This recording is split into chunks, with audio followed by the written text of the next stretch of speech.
Good morning, everybody. This is Trey getting in touch with you from Japan.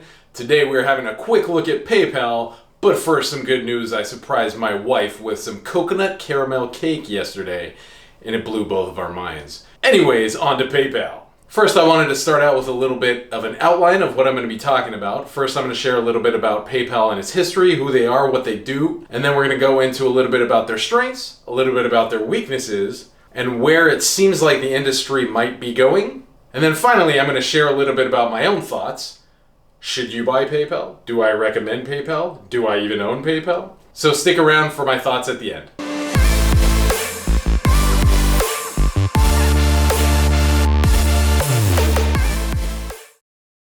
Who is PayPal? What do they do? PayPal was one of the first payment processors available on the internet. Like when I was a lot younger, we would go shopping on the internet and it was like, you just put in your credit card information into this website, or you use PayPal. One of the problems that we had in the early days of shopping on the internet was like, is it okay for me to trust this website that I've never been to before or never heard of before?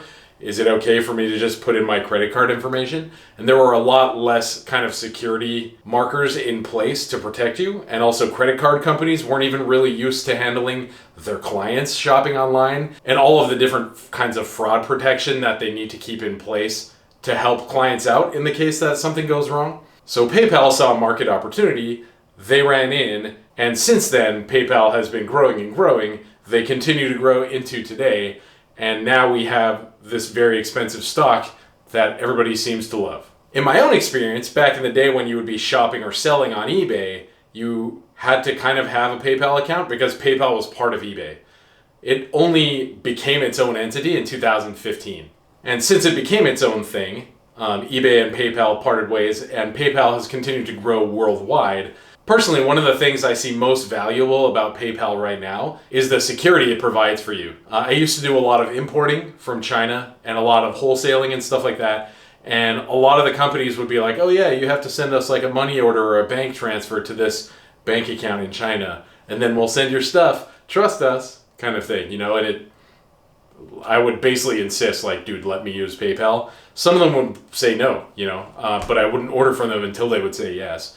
And then eventually the ones that I got good relationships with who provided good actual products, we just continued to pay through PayPal to them for years and years. And that provided me with security because I knew that PayPal would fight for me if they didn't send the goods or the goods were different or the goods were damaged or things like that.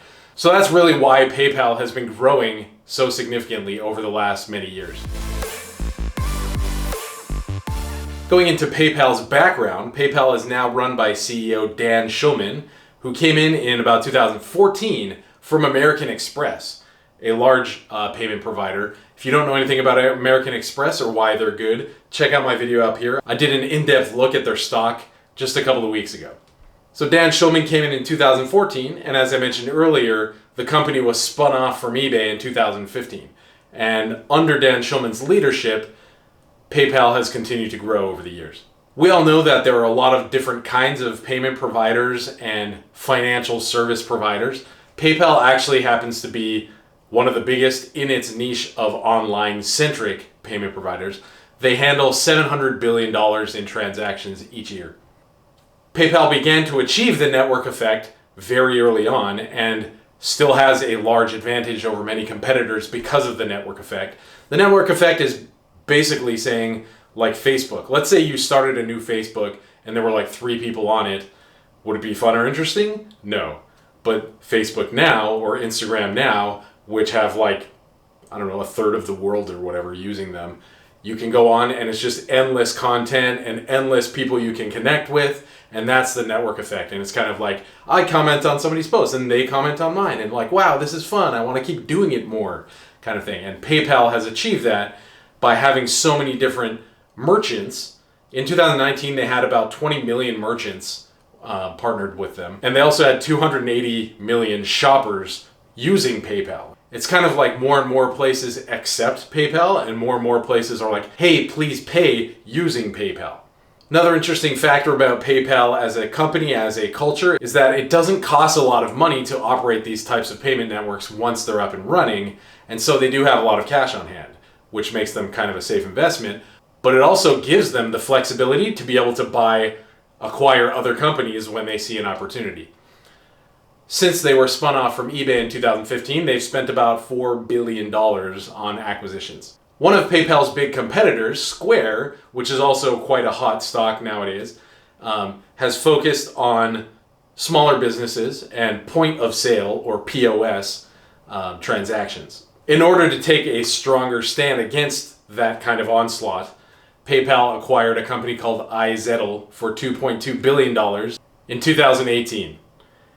iZettle is a company similar to Cash's POS kind of little hardware setup that they have going on at small stores. Now you can just go and pay with PayPal through iZettle's system, which is now PayPal's system, and it's really smooth and seamless for both the merchant and the shopper. Another acquisition they made recently was Honey. Honey is a small company. It was, as far as I know, it's like a plugin that you use for your browser that helps you find deals on things that you're shopping for. It helps you save up points, and I think they also had a thing where you could set your computer's processor to just be mining for cryptocurrencies and things like that. Really interesting acquisition from my point of view, because Honey, though very profitable, only kind of had revenues of like $100 million. Yet PayPal came in and said, hey, we're going to pay you $4 billion for your company that makes $100 million. I think that is like probably way too much money, but PayPal also probably knows more about their business model than I do. So it'll be really interesting to see how PayPal integrates the technologies and the resources and the skills that Honey has to be able to further grow their offerings and increase loyalty among their active users that they have already. Now I want to go a little bit into PayPal's strengths and weaknesses. One of the big concerns that many stock investors have had over the last few months is, how is my investment, how is my company going to be standing up through the pandemic? As with a lot of payment processors, as e-commerce and shopping online or shopping from home is growing through this pandemic, PayPal is also benefiting. We saw a sharp decline kind of in February, March in terms of processed revenue and therefore PayPal's revenue, but we saw a quick bounce back in April. Payments were up 22%, and they also added 7 million new users in that month. And even despite the pandemic, year over year, monthly sales were still up for March and February. I mentioned that they added 7 million new accounts in April. That's part of 20 million new accounts that they added in the whole first quarter. We know that they have an earnings call coming up here in a few days. It'll be really interesting to see how things have shaped up this quarter as well, in terms of revenue growth, but also in terms of user growth. As of May, year-over-year revenues have been up kind of about 18% this year so far. The fact that PayPal and other types of financial services don't need to use a lot of cash once their network is set up is a really attractive feature for a lot of investors. We see the same with PayPal. They have really low debt, they have really attractive cash reserves, and therefore are not in a very risky position. Their 3-year average current ratio is 1.38, and that's the total, basically the total assets over total liabilities. So that means their assets are much higher than their liabilities. Their 3-year average long-term debt to equity is only 0.1. They have a large savings on hand with about $9.17 of cash per share that exists in the world. They've had a continually profitable business model with a 3-year average net profit margin of above 13%. Another strength that PayPal has is that they control both sides of the transaction. Many payment processors only work with merchants or only work with shoppers. PayPal, knowing both the merchant and the shopper and seeing their accounts and seeing the transaction from both sides, gives them a higher return, but it also gives them more security to be able to see, like, actually was that transaction fraudulent? And they can deal within themselves to figure out whether cases have been risky or this shopper is super risky and doesn't pay or things like that. That's kind of a source of strength for the company as a whole. So that's all well and good, but let's take a look at some of the weaknesses too. So back in the day, as PayPal started to grow, when you would go to websites to go shopping, you would see enter credit card information or pay by PayPal. And if you clicked on PayPal, a little thing would pop up. You would log in, and then you basically could use your PayPal funds. And even now, recently, you can use your own credit card through PayPal. So basically, your options were credit card or PayPal. Now, when shopping online, in many cases, it'll be like enter your credit card information, or pay with PayPal, or Apple Pay, or Google Wallet, or Amazon payments. And there's more and more payment processors starting to come onto the picture. And over here in Asia, there's also like Alipay and PayPay and Line Pay. A lot of times I'll go to the supermarket or restaurants and there's like a plaque of different payment services with like 30 different payment providers kind of thing. And so that increasing competition, and I mentioned Square earlier as well, is one of the things that PayPal is going to have to stand up against in the coming years. And actually a few years ago, I don't know if you noticed this, I noticed this when it happened, but it used to be like PayPal, you had to put money into PayPal. It was kind of like having a debit account. You had money in PayPal, and then you could pay with that money that was saved in there. That was really a neat system for PayPal because they just have like loads of people giving them money. Then they could turn around and make loans to make money off of those too, using your money. One of the tricky things that happened to PayPal, basically they were forced to make this change, I think because of market changes, was now, and usually when I use PayPal now, I log in and then I select one of my credit cards, like a Visa or a MasterCard or whatever, and then I pay. So PayPal's income on that transaction is split between PayPal and American Express or Visa or whatever it is. Last quarter, granted the pandemic was in effect, we saw lower profitability than previous quarters. 2 quarters ago, we saw an operating margin of 12.5%, while the last quarter was down to only 8.6% operating margin. So payment processors need to have an emergency savings account on hand, as you should too, for your family if you lose your job or you get injured or something like that. Payment processors assume that a certain percentage of people aren't actually going to pay. They're going to default or they're going to bankrupt or they're going to lose their job or whatever. Because of Corona, we're seeing a rise in the number of defaults. And so PayPal ended up boosting that emergency savings, so to speak, and therefore their net operating income was lower last quarter. Another weakness, so to speak, of PayPal is that I often just don't like working with them. You know that this channel is about entrepreneurship, personal finance, and things like that. I've set up loads of shops, and I still run loads of shops on the internet. As a merchant, working with PayPal can be like a really big headache. And I've had times where our company provides a really good service that costs us a lot of money to clients, and then they'll either not pay or they'll call it fraudulent, and PayPal is immediately like, oh, okay, yeah, you're wrong. Okay, we're taking the money out of your account and sending it back to that customer. I'm like, dude, we provided everything. I even have pictures of the package that we sent and the completed tracking information and all that stuff. But it feels always like PayPal is fighting too hard to honor and trust the customer, when in a lot of cases the customer can be pretty shady. So I personally don't love working with PayPal, but as a stock investor, one of the things we need to do is set aside our emotions, set aside our feelings about things, and then just look at the numbers and look at it as whether or not it's a good investment or not. But personally, as an investor, I prefer to invest in companies that I really like. I don't like to invest in companies that I hate. Or if your friend died of lung cancer from smoking cigarettes, do you feel comfortable in investing in cigarette companies?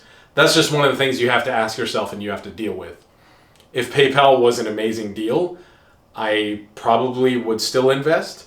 I need to learn how to set aside my emotions and my own personal feelings. Unless I think the company is doing something shady, that's a little bit different. Okay, so let's dig into the nitty-gritty of the specific numbers for PayPal. Right now we see that the stock price is at right about 178 in a 52-week range of 82 to 184. So we're like almost at the upper limit of the 52-week range. And get this, the PE ratio, 109. 109, bro. What's the deal? GAAP EPS last quarter was 7 cents, which was below the expectation. So we have this really interesting dynamic happening. The PE ratio is bonkers because so many people really like PayPal and so many people feel like it's the future. I mentioned in the last video on Microsoft, it's kind of like in that cluster, in that spotlight of like sexy, cool stocks that are going to grow a lot. Generally speaking, there are a lot of analysts who are like, yes, overperform, this stock's going to do well in the coming years. But I feel like 109 is too much. There are other payment processors. Check out this comparison video I did on all these credit card companies earlier. They have just as good returns. Why is PayPal worth such a high PE ratio? I'm not really sure. Personally, I feel like PayPal is growing. We can kind of expect an annual growth rate of 10 to 15% over the coming years. Management expects to be doing that, and actually management is being really assertive about making more acquisitions to be able to increase their stronghold on the market, so to speak. But I'm really kind of hesitant to get excited about PayPal when you have competitors like Square, Amazon, Google, Apple, and all these other payment systems that seem to be pretty awesome coming onto the scene. I would be willing to pay for these kinds of PE ratios if it's a company that's like about to revolutionize the world. But I feel like with PayPal, it did revolutionize things a long time ago, but now it's kind of like not nearly as interesting or intriguing. Yeah, you're going to get a little bit of growth over the coming years. Who knows if it's going to be growing in the right way in terms of stock price though. So personally, considering how hot the market is right now and how bonkers things might go in the coming months as far as government support systems dropping off and things like that, I personally feel like PayPal is a no-go. And if you have been holding PayPal for a while and you've already made some profits on it, might be a good time to dollar cost average out, grab some profits, and kind of lower your cost basis on that. It's definitely something to be watching just because it's an interesting stock, and with all these acquisitions, things could change a lot. But I feel like I'm really hesitant to put my own money in it. I haven't owned it, and I don't plan to be owning it soon. I'm really interested to hear your thoughts on the stock. Let me know if you bought it recently, what's so appealing about it. Maybe you can convince me, and maybe I'll have to remake this video. Maybe there are things I missed in this video. Let me know your thoughts. Looking forward to hearing from you. Have a great week and a great weekend. And I love you guys. Looking forward to seeing you in the comments section. Bye.